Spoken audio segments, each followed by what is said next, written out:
The rain had begun before the last mourners reached the Lich Gate. A cold October rain that darkened the stones of St. Edmund's and collected in the folds of Vivienne Ashvale's black crepe veil. She still held the order of service, her father's name printed at the top in neat Roman lettering, the ink beginning to blur at the edges where the paper had taken the wet. She had not moved from the church steps. She was not ready to move. The churchyard was still half full, people speaking in low voices, glancing at her with the careful sidelong sympathy that the county had been directing at her for a decade. The sympathy one extends to a woman who has made herself useful and therefore invisible.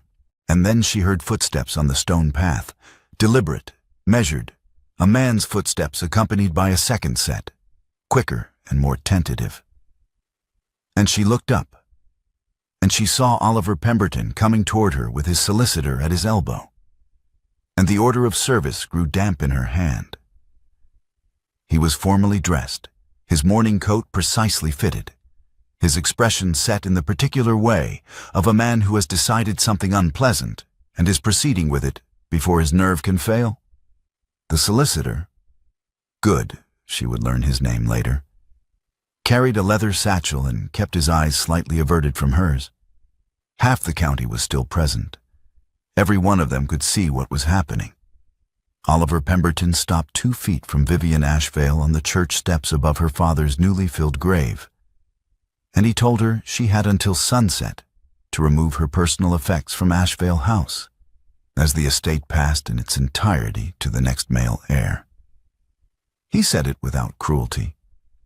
That was the thing she would remember. He said it the way a man states a legal fact, clearly, without embellishment, without the grace of pretending it might be otherwise. And Vivienne stood in the rain with her father's name dissolving in her hand, and looked at Oliver Pemberton for a long moment, the way a woman looks at something she intends to memorize. And then she reached out and took the solicitor's card directly from Good's hand. Her fingers brushed the sleeve of Oliver's coat, half a second, no more, and she felt him step back as though she had pressed something sharp against him. His composure broke just there, just for that half second, and then it reassembled, and he stood straight, and she turned and walked back through the Lich Gate alone. She did not look back. She did not need to. She knew precisely what the county was seeing, and she knew precisely what it would say. And none of that was the thing she needed to think about before sunset. By 4 o'clock, she had removed one trunk, her father's pocket watch, which she had wound every evening for the last 3 years of his illness, and 8 years of household accounts, which she carried out in 2 leather document cases while the footman watched from the hall and said nothing, because no one in Ashvale's employ had ever been quite certain what those cases contained or whether they were important. They were not important in any way that a man looking at them would recognize. They were ledgers. They were correspondence files. They were 8 years of decisions made by a woman whose name appeared nowhere in the estate's formal records. No one stopped her. By sunset, she was in a borrowed room above the farmhouse of Thomas Kett, one of Ashvale's tenant farmers, whose wife had pressed bread and cold meat on her without speaking, and whose children had been sent to bed early. Vivienne sat at the small table by the window, with the estate ledger open in front of her, and read until her eyes grew heavy. The columns of figures as familiar to her as her own handwriting, because they were her own handwriting. Every entry, every correction, every note in the margin, about which fields had drained poorly, and which tenant had paid in kind when the harvest failed. She fell asleep with the ledger open, and the candle burned down to the socket. And in the morning, she woke with the cold and the particular stillness of a woman who has not yet begun to understand just what has happened to her. She gave herself 2 days. She did not weep, or if she did, it was briefly and in private, the way she had learned to do everything that mattered. On the third morning, she walked the field boundary at the edge of Kett's farm and looked across the valley toward Ashvale House, its windows catching the pale autumn light. And she thought about her father, who had been dying slowly for 10 years and had never once told her she was doing anything wrong, which she had taken, in her more tired moments, to mean that he simply had not noticed. She had not yet understood that it meant something else entirely. On the third day after the funeral, she heard a horse on the farm lane at mid-morning, and when she came to the kitchen window, she saw a gray-haired man dismounting at the gate, with the careful movements of someone whose joints had begun to protest the cold. She did not know him. She opened the door before he could knock. "Miss Ashvale," he said. "My name is Alderton. I was your father's solicitor, his private solicitor, retained separately from the estate's legal representation. I have been trying to reach you since the morning of the funeral. I left 3 letters at Ashvale House." Vivienne looked at him for a moment. "They would not have been passed on," she said. "Come in." She put the kettle on while Alderton removed his coat and set his satchel on the kitchen table. He was a small, precise man with the manner of someone accustomed to delivering news that required a chair, and he waited until she had sat down before he opened the satchel and placed a folded document on the table between them. "I need you to read this before I say anything further," Alderton said. "I find that explanations given before the document is read tend to obscure rather than illuminate." Vivienne unfolded the document. It was a deed, the language dense, the parchment old, the formal Latin heading at the top identifying it as the creation instrument of the Dukedom of Ashvale. She read it once, slowly. Then she turned back to the beginning and read it again. The remainder clause was in the 3rd section. It was not ambiguous. The Dukedom of Ashvale, created in the year of its original patent, descended in the first instance to male heirs of the body, and in the absence of such heirs, to daughters of the blood of the original grantee, without limitation. Vivienne set the document down on the table and was quiet for a long time. "There are no male heirs," she said. "There have been none for 30 years, Alderton said. "Your father was the last male heir of the original line. The Pemberton claim was always a collateral one, descended from a female connection 2 generations back. It was never a valid claim under this remainder.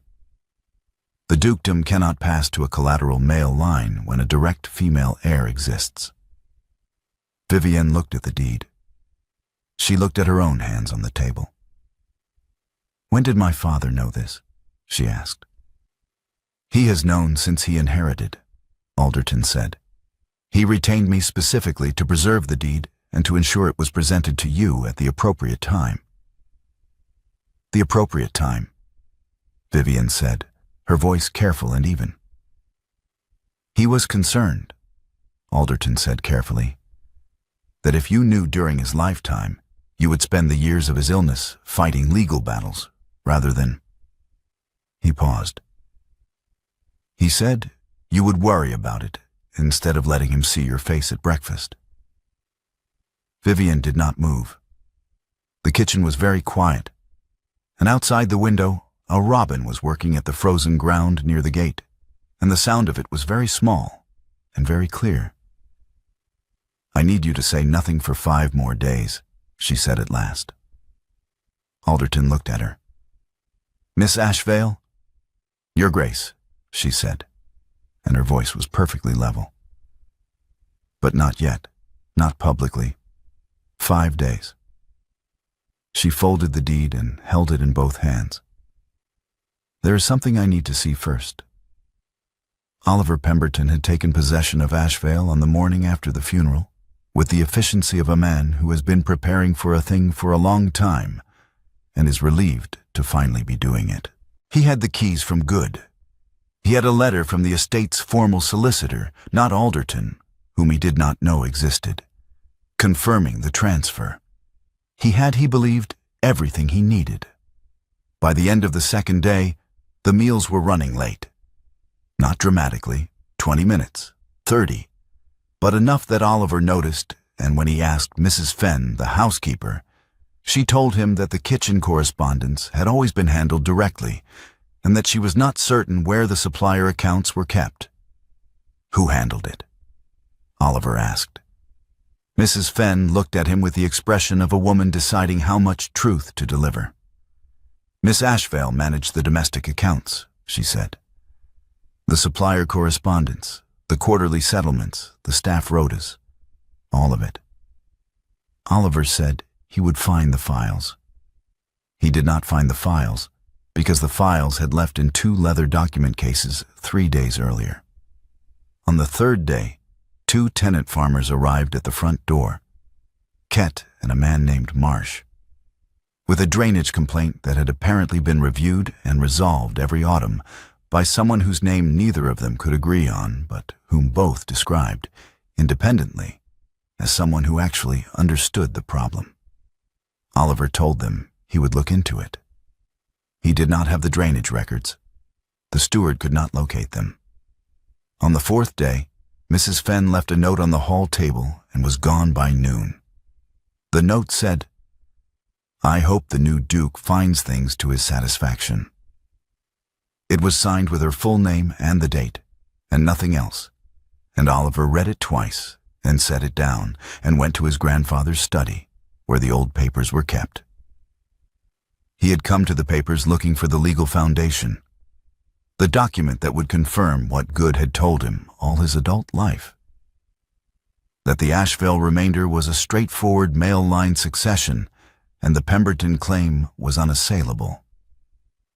He expected to find a tidy file. He found instead 4 decades of contested correspondence, bundled in chronological order, beginning with his grandfather's first approach to Good's predecessor, and running forward to a letter dated 6 months before his grandfather's death. He read for 3 hours. Good's name appeared on every document, not as a disinterested legal advisor, as an architect. The letters described, in the careful language of men who knew they were writing things that should not be written down, a deliberate decision to suppress a remainder clause that had been known to Good's firm since the original patent was filed. The deed had been seen. It had been assessed. And it had been set aside, on the grounds that no one would look for it, if no one knew to look. Oliver sat with the letters in his lap, in the fire burning low beside him, and understood, for the first time, that the ground he had been standing on for 42 years was not the ground he had believed it to be. He rode to Kett's farm the following morning. He did not go in. He told himself he had not decided what to say, which was true, and also that he needed to see something first, which was less clearly defined, but equally true. He came around the side of the farmhouse to where the kitchen garden opened behind a low stone wall, and he saw Vivienne Ashvale kneeling in the cold earth between the bare beds. Her black morning skirts dark against the frost-pale soil, working at something near the base of a dormant rose with a small hand fork. She did not look up. He was not certain she knew he was there, and he found he did not want to announce himself, not yet, not until he had decided what the announcement would contain. He stood at the gate for a long time. Then he removed his riding coat, folded it once, and laid it over the top of the gatepost. He mounted and rode back toward Ashvale House without speaking. Vivienne did not put the coat on. She finished what she was doing. And then she went indoors, and an hour later she brought the coat inside with her, folded precisely along its original crease, and set it on the back of a chair. She did not examine what that meant. She had learned, over many years, not to examine things until she was certain she had enough information to draw a conclusion.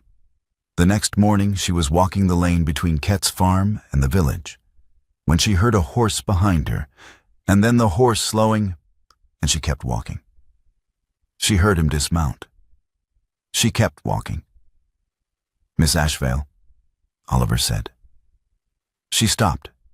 She turned around. He was standing in the lane with the reins in his hand, and he looked, she thought, like a man who had not slept well. He was without his coat again. He had apparently not thought to retrieve it. And the morning was cold enough that she could see his breath. "I have been reading my grandfather's papers," he said. "The letters from Good's firm. They do not match what I was told about the remainder clause." He paused. "I want to ask whether you know what the Ashvale deed says." She met his gaze steadily. "Yes," she said. He looked at her. "How long have you known?"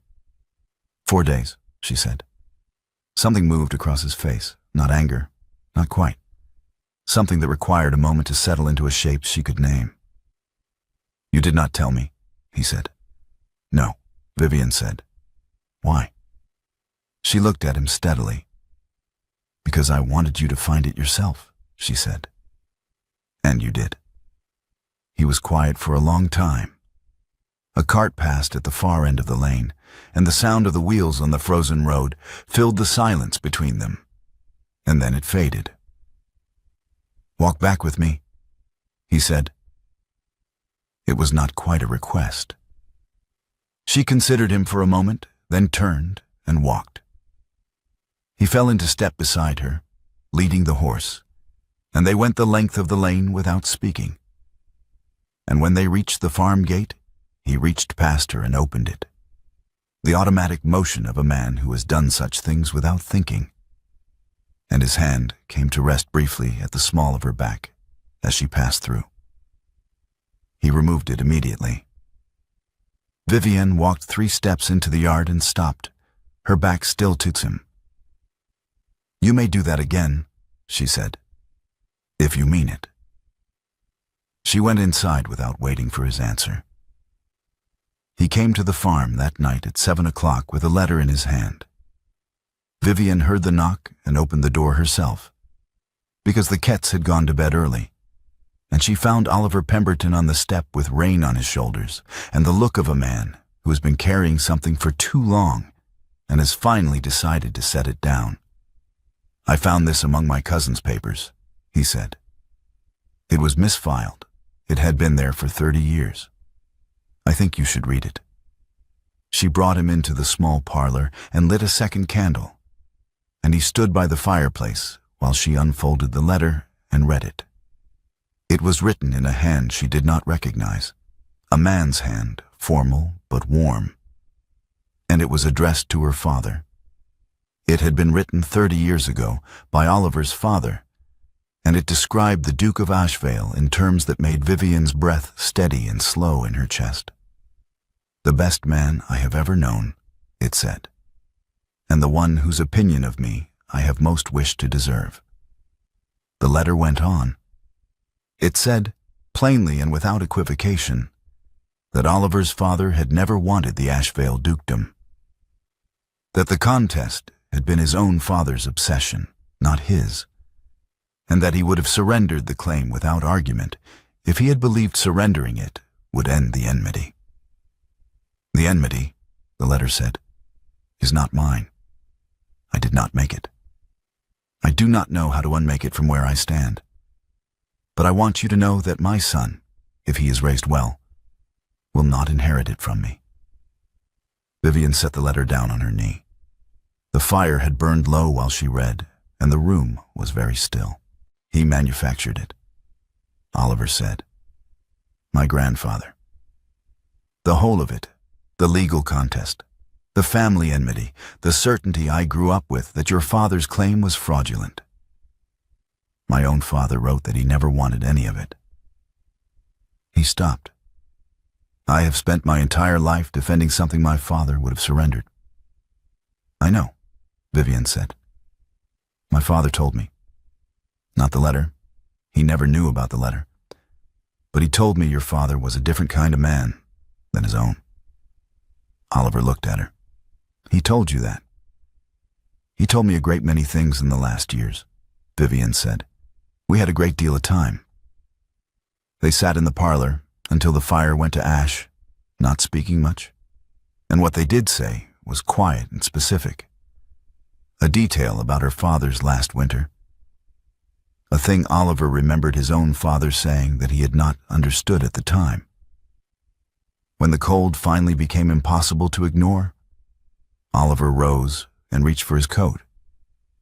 She said his name then, Oliver, and stopped, because she had spoken it without intending to, and the sound of it in the room was very clear. He turned. She picked up the letter from her knee and held it out to him. "Keep it," she said. "You will need it to be decent." He took the letter. He held it for a moment, looking at her in the near dark of the spent fire. Then he went out into the rain, and she listened to the horses' hooves on the lane until she could not hear them any more. And she sat in the cold parlor for a long time after. 3 days later, Alderton came to the farm with news that made the morning feel suddenly colder than it was. "Good approached me yesterday," Alderton said, setting his cup down on the kitchen table. "He came to my office in the market town. He offered money, a considerable sum, to delay the legal proceedings. He suggested that a quiet resolution, reached privately and without formal record, would be in everyone's best interest." Vivienne was very still. "What did you tell him?" "I told him no," Alderton said, "and then I came directly here." Vivienne stood and took her coat from the hook by the door. "Stay here," she said. "I will be back within the hour." She walked to Ashvale House in 25 minutes, which was faster than she usually walked anywhere. And she told the footman who answered the door that she needed to speak with Mr. Pemberton immediately. She was shown to the study, her father's study, the room she had sat in every morning for 8 years reviewing the estate correspondence. And Oliver came in 2 minutes later, still in his working clothes, a smear of ink on his right hand. She told him what good had done. Oliver listened without interrupting. When she finished, he was quiet for a moment. "You came directly here," he said. "Yes," Vivienne said. "You could have let it proceed," he said. "A delay would have given you time to—" "It would have given good time," she said. "That is not the same thing." She looked at him directly. "I am telling you because it was done against both of us, and you have the standing to act on it in ways that I currently do not." He understood what she was not saying, that this was the first thing she had done for him, and that she had done it knowing exactly what it cost her to walk through that door. "I will speak to Good today," he said. He did. Good resigned by the following morning and left the county within 48 hours, and his departure was the kind that generates comment.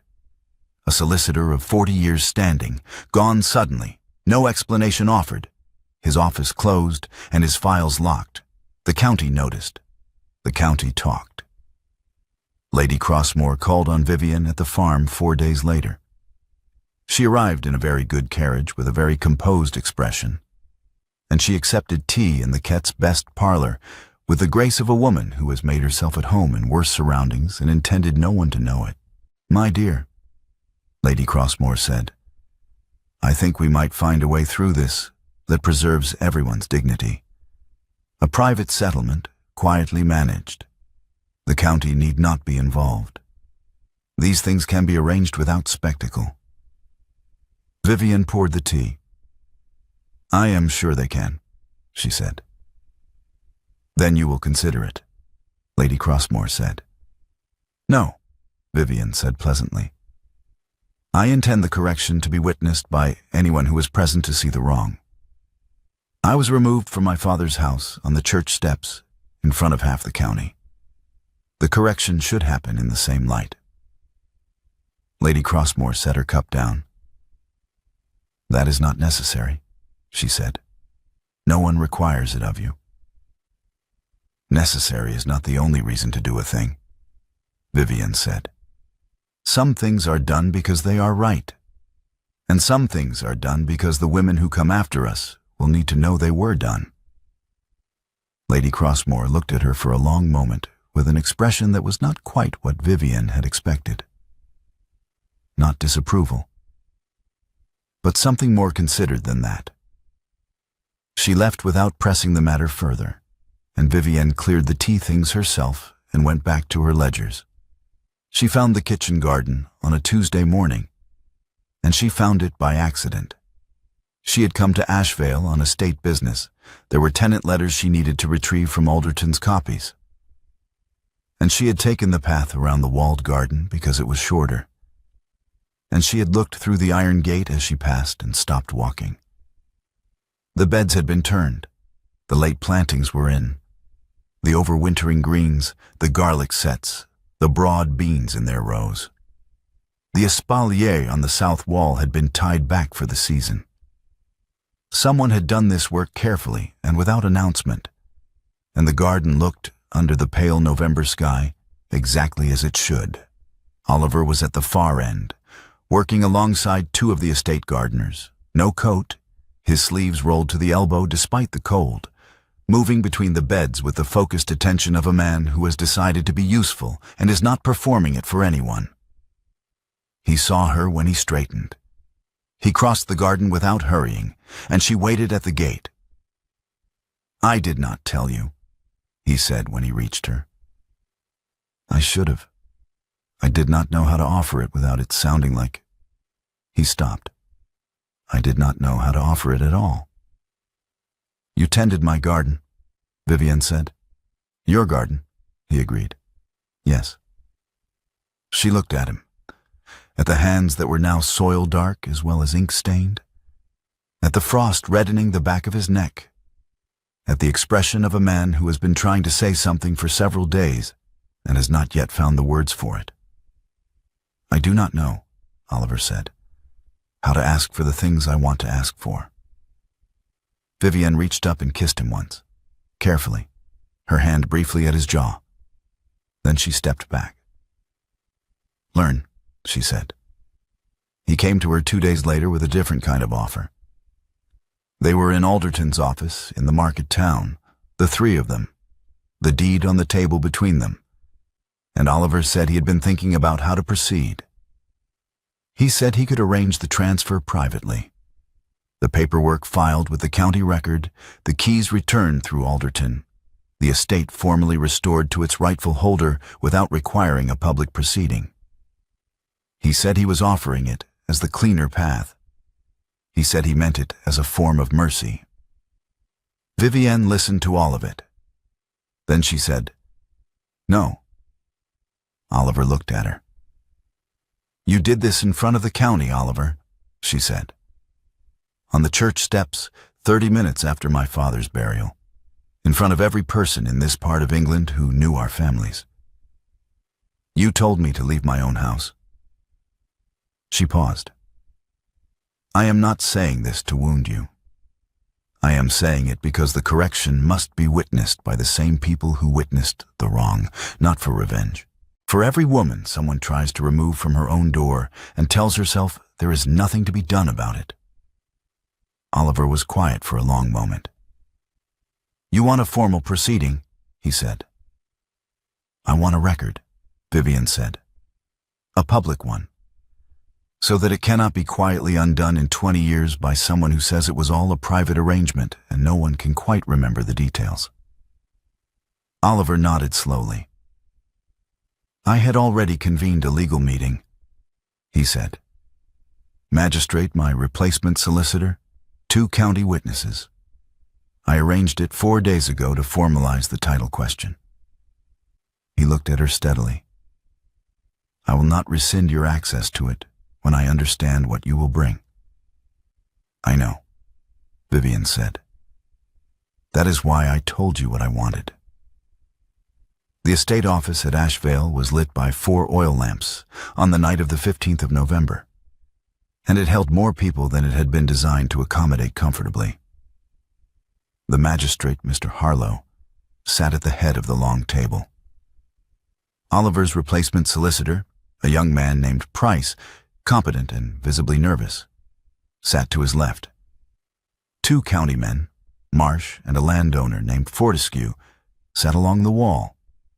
Lady Crossmore stood near the window with two other county observers whom Price had apparently invited on Oliver's behalf, believing the meeting would confirm a straightforward title transfer. Oliver stood at the far end of the room when Vivienne arrived with Alderton, and he did not move toward her.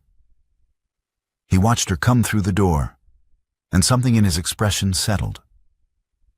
Not relief, not quite, but the particular look of a man who has been waiting for the ground to come up to meet him and is no longer afraid of the fall. Price had been speaking when they entered, reading from a prepared summary of the Pemberton claim. Oliver raised one hand, and Price stopped. "Before we proceed with what Mr. Price has prepared," Oliver said, "I would ask that Miss Ashvale be given the floor." Harlow looked up from his papers. "On what basis?" "On the basis," Oliver said, "that she has a document that is material to the question before this meeting, and that it would be improper to proceed without it." Vivienne set her document case on the table and drew out the deed. She did not unfold it immediately. She looked at the room, at Harlow, at Price, at the countymen along the wall, at Lady Crossmore by the window. And she took her time, because she had learned that words spoken too early are wasted, and words spoken at the right moment change everything. Then she unfolded the deed and read 3 sentences aloud. She read the creation clause. She read the remainder provision. She read the date. The room was quiet in the way that rooms go quiet when everyone in them has just understood the same thing at the same moment. Harlow reached out. "May I examine it?" "Of course," Vivienne said, and passed it across the table. Harlow read it slowly. He read the remainder clause twice. He set the document flat on the table and looked at it for a moment, and then he looked at Oliver. Oliver stepped forward. He stood at the head of the table, and he did not look at his notes, because he had not prepared notes for this. He spoke the way a barrister speaks when he is no longer arguing a case, but simply telling the truth. "The Dukedom of Ashvale," Oliver said, "has been held by its rightful Duchess since the death of her father. The remainder clause of the original creation deed, which I have seen and which Mr. Harlow now holds, provides unambiguously for descent to daughters of the blood in the absence of male heirs. There are no male heirs. There is a daughter of the blood. She is standing in this room." He paused. "My occupation of this estate was made in error. On the basis of suppressed legal information provided to my family over 40 years by my former solicitor, Mr. Hartley Good, who withheld the existence of this deed from the county record and from the estate's own legal representation. I will vacate Ashvale House and make full accounting of all estate correspondence, keys, and ledgers by morning. I ask that this statement be recorded." Harlow looked at him for a long moment. Then he picked up his pen. The scratching of the nib on the record paper was the only sound in the room. Price had gone very still. Marsh, along the wall, exchanged a look with Fortescue that Vivienne did not try to read. Alderton, standing beside her, let out a breath that was almost soundless. And then Lady Crossmore moved from her place by the window. She crossed the room with the deliberate composure of a woman who has made a decision and intends everyone present to witness her making it. She stopped in front of Vivienne and looked at her.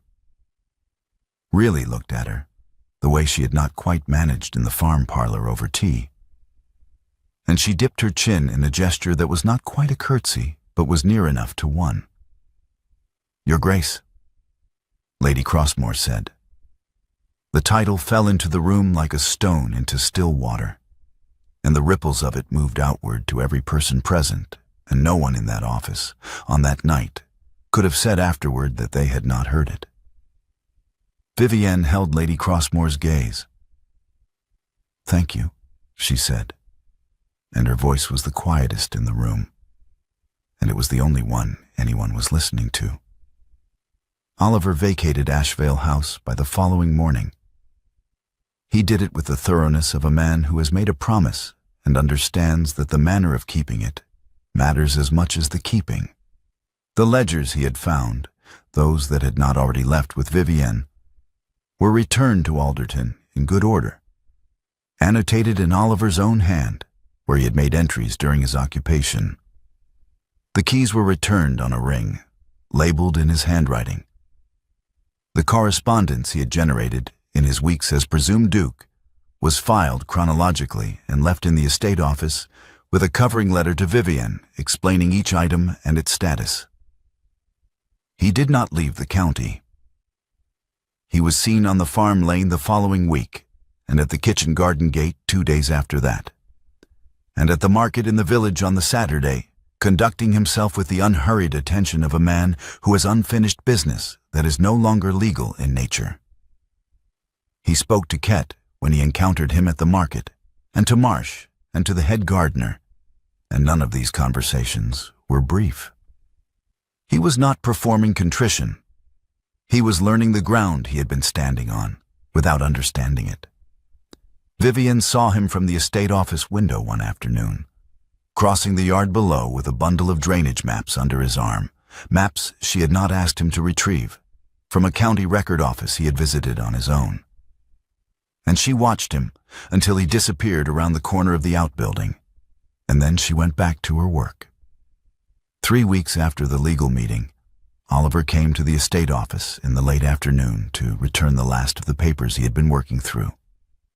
He set them on the corner of the desk, and they went through them together for an hour, Vivienne asking questions and Oliver answering them. And the work was easy between them in the way that work is easy between people who understand the same things. When they had finished, he stood and gathered his coat from the chair back and looked at the window, where the early dark of November had come down while they were working. "I should start back," he said. 4 hours by coach." Vivienne looked up from the paper she was closing. "Where do you intend to go?" she asked. The office was very quiet. The lamp on the desk threw a warm circle of light across the leather blotter and the papers and the set of house keys that Vivienne had placed there that morning. The ring Oliver had returned to Alderton, which Alderton had returned to her. Oliver stood with his coat in his hand and did not move toward the door. Vivienne looked at him for a moment, and then she turned back to her work, smoothing the paper flat, dipping her pen. She did not press him. She had learned, over many years, not to press things before they were ready. The lamp burned steadily. The keys sat on the blotter between them. Outside, the wind moved across the Ashvale Valley, and the house held the sound of it the way it had always held the sound of it, in its walls, in its old stones, in the 8 years of work that had kept it standing while no one was watching. In the morning, there were 2 chairs at the desk. The keys were still on the blotter between them where they had been left